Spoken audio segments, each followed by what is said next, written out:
everyone, welcome to the Suraj classes. Today we are going to study schedules जो हमारे आज हम continue करने वाले हैं.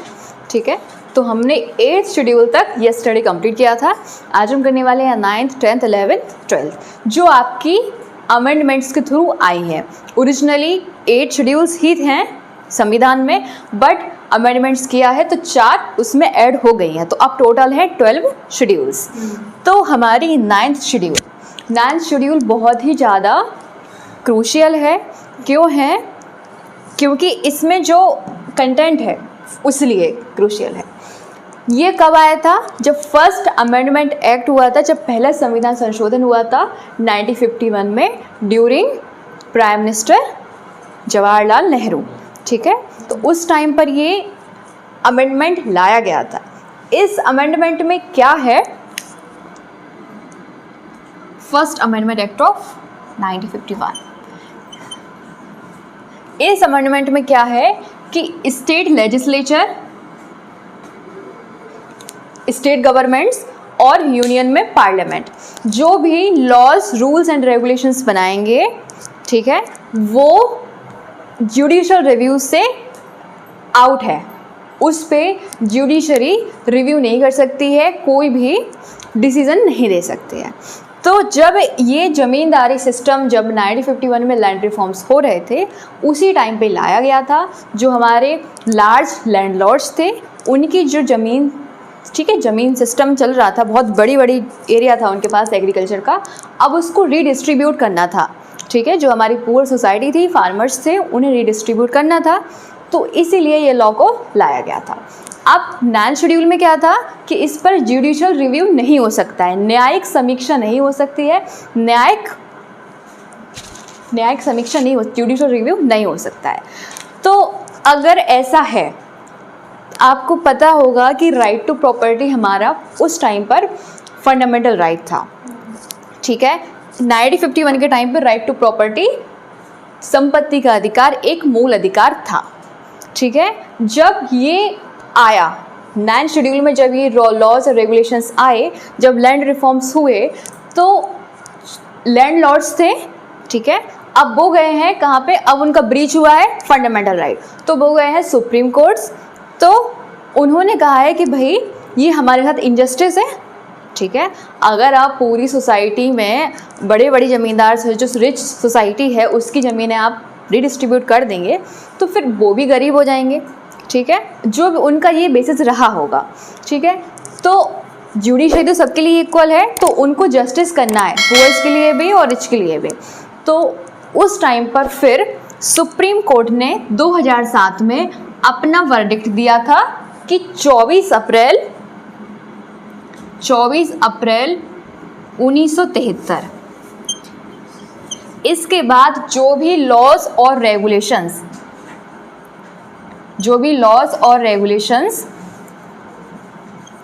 9th शेड्यूल में ऐड किए गए हैं, अब now open to judicial review. तो अब उन पर न्यायिक समीक्षा हो सकती है.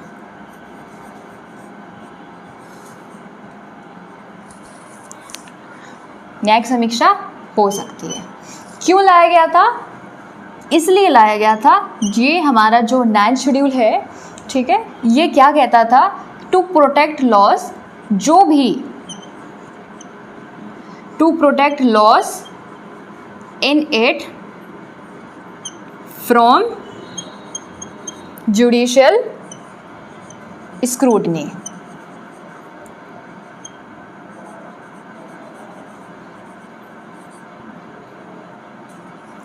स्टेट गवर्नमेंट्स और यूनियन गवर्नमेंट अगर किसी भी उनको अपने मन मर्जी का वॉलंटरली कोई ऐसा लॉ लाना है जिस पर जुडिशरी तो कब उस पर एक्शन लेगी? जब किसी का फंडामेंटल राइट ब्रीच होगा. तो यहाँ पर क्या था कि जुडिशरी ने, सुप्रीम कोर्ट ने एक्शन कब लिया? जब किसी का फंडामेंटल राइट ब्रीच होगा, तभी तो जुडिशरी एक्शन लेगी. तो 9th शेड्यूल में क्या था? कोई भी लॉज और रेगुलेशंस है वो जुडिशरी की रीच से out of reach of judiciary है. ये था. समझ में आ रहा आप लोगों को ना? तो फर्स्ट अमेंडमेंट 1951 के थ्रू ये लाया गया है। तो अब विधानसभा या जो संसद है हमारी, वो जो भी लॉज बनाएगी, अगर वो 9 शेड्यूल में उनको इंक्लूड कर देती है तो वो जुडिशरी के आउट ऑफ जुडिशरी माना जाएगा, ठीक है। लेकिन ये क्या था, ये एक तरीके से इनजस्टिस था, इसीलिए 2007 में सुप्रीम कोर्ट ने अपना डिसीजन दिया है कि 24 अप्रैल 1973 के बाद जो भी लॉज और रेगुलेशंस इसमें हैं उन पर जुडिशल रिव्यू अब हो सकता है। सिर्फ इतना सा है जुडिशल ये 9th शेड्यूल, ठीक है। इनजस्टिस है, अगर सोचिए अगर आज नहीं होता तो गवर्नमेंट्स तो चेंज होती रहती हैं, ठीक है। तो गवर्नमेंट्स अपने अकॉर्डिंग कोई भी लॉज लाती और कभी भी कोई धरना रखने की कोई आवश्यकता ही नहीं होती, क्योंकि वो तो 9 शेड्यूल में कोई भी लॉज डाल देते जिस पे जुडिशरी कभी भी उसको कोर्ट्स में रिव्यू नहीं कर पाती।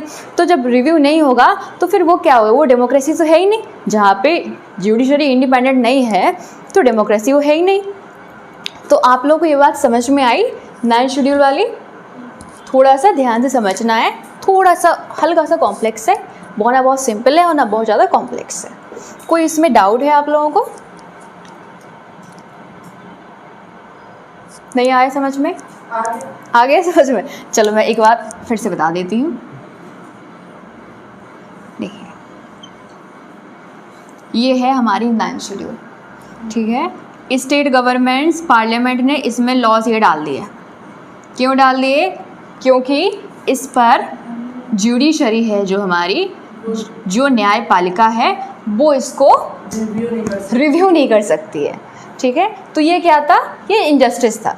अगर कोई भी ऐसा लॉ लाती है, सपोज कीजिए राइट टू लाइफ है, फंडामेंटल राइट है, अगर कोई ऐसी गवर्नमेंट आती है जो ऑथोरिटेरियन रजीम की है या जिसकी जो कहते हैं ना आइडियोलॉजी है वो डिक्टेटरशिप टाइप की है, डिक्टोरियल है, तो ऐसी गवर्नमेंट क्या करेगी, अपने अकॉर्डिंग लॉज लाएगी और उसको 9th शेड्यूल में डाल दी जाएगी, क्योंकि इस पर जुडिशरी तो इस पर नज़र डाल ही नहीं सकती है। तो इससे फिर क्या होगा, हमारा पूरा डेमोक्रेटिक सिस्टम है वो पूरा डैमेज हो जाएगा, ठीक है।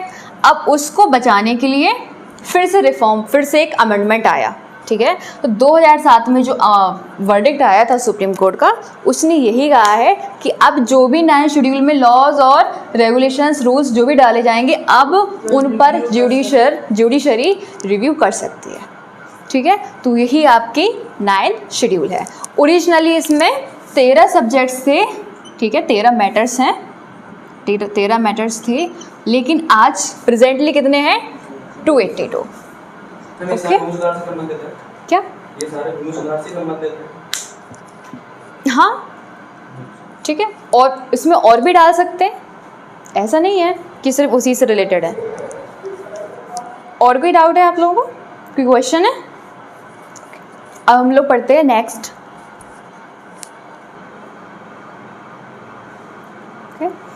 तो 9th शेड्यूल कंप्लीट हुआ, अब हम पढ़ने वाले हैं 10th शेड्यूल।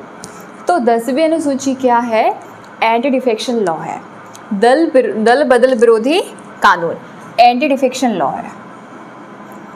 तो ये क्या होता है वो भी डिस्कस करेंगे। सबसे पहले ये कौन से अमेंडमेंट से जोड़ा गया है, 52nd अमेंडमेंट से जोड़ा गया है। कब हुआ था, 1985। देखिए कुछ अमेंडमेंट्स का नंबर और उसकी ईयर्स दोनों इम्पोर्टेंट्स होते हैं, ठीक है। तो दोनों इम्पोर्टेंट चीज़ें हैं, इसलिए ज़रूर याद रखनी है ये। इसमें क्या है कि डिस्क्वालिफिकेशन ऑफ, किसकी डिस्क्वालिफिकेशन ऑफ, डिस्क्वालिफिकेशन को क्या बोलते हैं, एक होता है क्वालिफाई, एक होता है डिस्क्वालीफाई, उसका ऑपोजिट।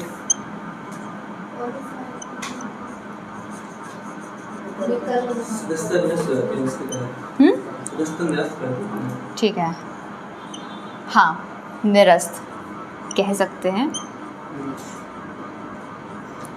तो हम किसको, मेंबर ऑफ पार्लियामेंट को और स्टेट लेजिस्लेचर के मेंबर्स को। तो पार्लियामेंट तो सेंट्रल लेजिस्लेटिव बॉडी है, ठीक है। Members of parliament plus members of state legislatures, यानी कि जो राज्य की विधानसभाएं हैं उनके मेंबर्स को डिस्क्वालीफाई करते हैं। किस बेसिस पे? डिफेक्शन के बेसिस पर, दल बदल के आधार पर। तो डिफेक्शन के बेसिस पर हम किसको डिस्क्वालीफाई करते हैं? मेंबर ऑफ पार्लियामेंट को और मेंबर्स ऑफ स्टेट लेजिस्लेचर्स को।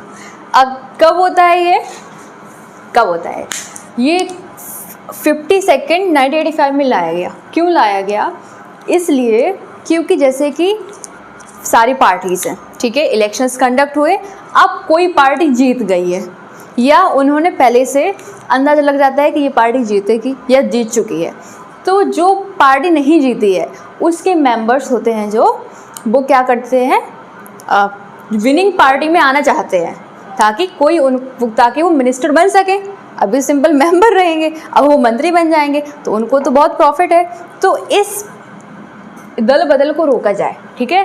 जो डिफेक्शन है, जो बार बार यहाँ से वहाँ मूव करना है कि, या फिर एक कंडीशन तो ये हुई कि विनिंग पार्टी की साइड जाना, मेंबरशिप लेना उसकी।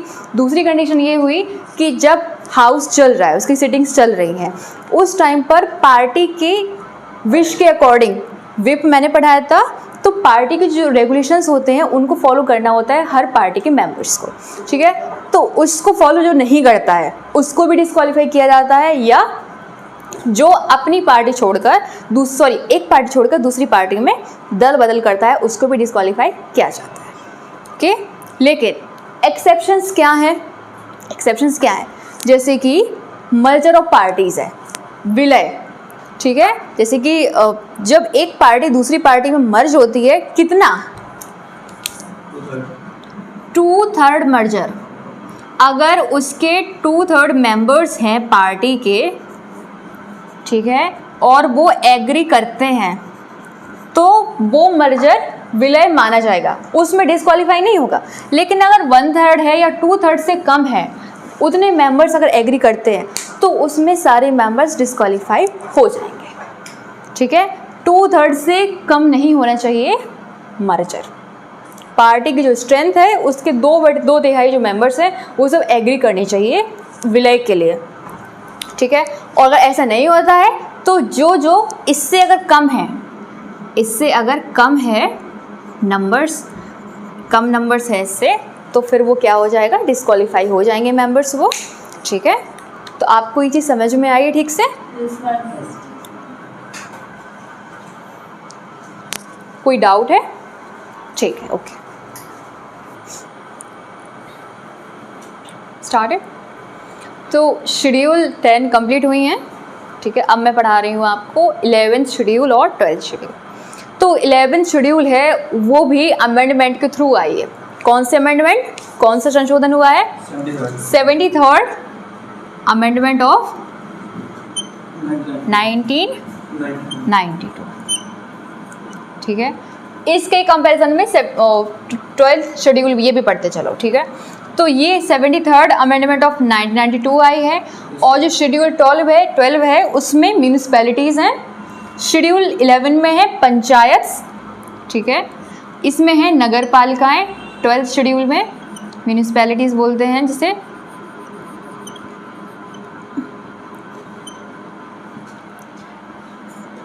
क्या है कि जैसे कि यूनियन गवर्नमेंट है, स्टेट गवर्नमेंट से। तीसरा है हमारा लोकल गवर्नमेंट्स। तो लोकल गवर्नमेंट में 2 टाइप होते हैं, गांव वगैरह के लिए होते हैं, विलेजेस के लिए विलेज पंचायत, और जो सिटीज़ हैं, टाउन्स हैं, उनके लिए होती हैं म्यूनिसिपैलिटीज़, नगर पालिकाएँ। तो ये कौन से अमेंडमेंट से आते हैं? 74th amendment of 1992, okay. फिर कितने मैटर्स हैं पंचायत में? 29। तो मेरा जो 11th शेड्यूल है उसमें क्या क्या आता है? Powers, authority and responsibility of panchayat. 12th schedule में आता है powers, authority and responsibility of municipalities. जब पावर्स होगी, अथॉरिटीज़ होगी, उसके साथ में जिम्मेदारियां भी आती हैं, ओके। तो ये मैंने बताया आपको 11th शेड्यूल, ये 12th शेड्यूल। इसमें कितने सब्जेक्ट्स हैं? 18, ठीक है। तो 12th शेड्यूल में है 18 मैटर्स और 11वें शेड्यूल में है 29 मैटर्स, ठीक है। और ये इसके अमेंडमेंट्स काफ़ी इंपॉर्टेंट हैं, ये आपको याद होने ही चाहिए। तो अब लोकल एडमिनिस्ट्रेशन के लिए है हमारी पंचायत और म्यूनिसिपैलिटीज़। कोई इसमें डाउट है, कोई क्वेश्चन है? No madam. Okay, thank you Srishti.